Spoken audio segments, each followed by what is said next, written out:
In part 2, chapter 5 of The Stranger, in his prison cell, Meursault fantasizes about somehow disappearing or breaking through the police guards to escape.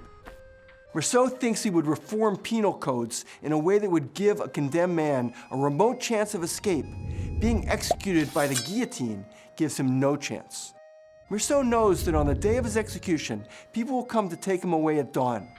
Meursault focuses on his appeal being denied and resigns himself to the thought that everyone dies at some point.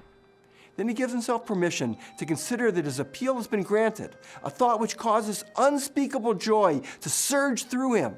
But then he reminds himself to quiet his heart, to be rational. The chaplain visits Meursault and asks Meursault whether he believes in God. Meursault says no. The chaplain asks Meursault whether he can live with the belief that when he dies, nothing remains. Meursault replies that he can and begins to get annoyed by the chaplain. The chaplain claims Meursault should be concerned with divine justice and washing away his sins. Meursault doesn't know what sin is.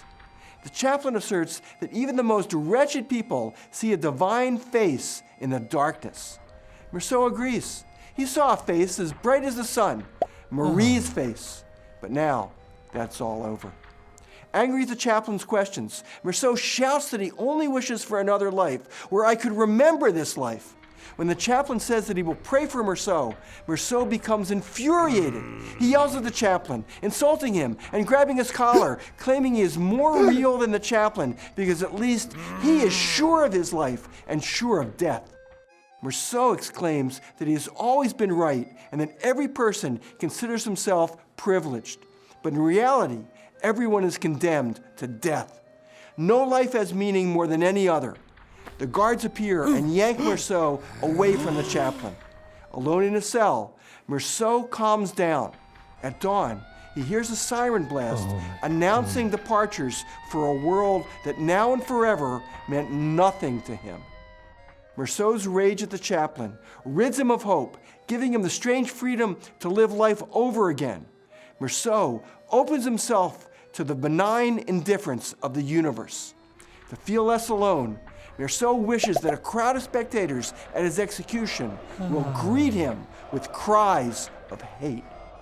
Meursault accepts the finality of death as he faces his impending execution. He must either reject his view of life as meaningless and accept hope, or reaffirm his view of the meaningless finality of death.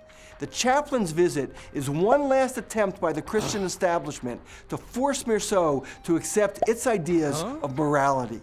In the end, Meursault hopes that the spectators at his execution will greet him with cries of hate.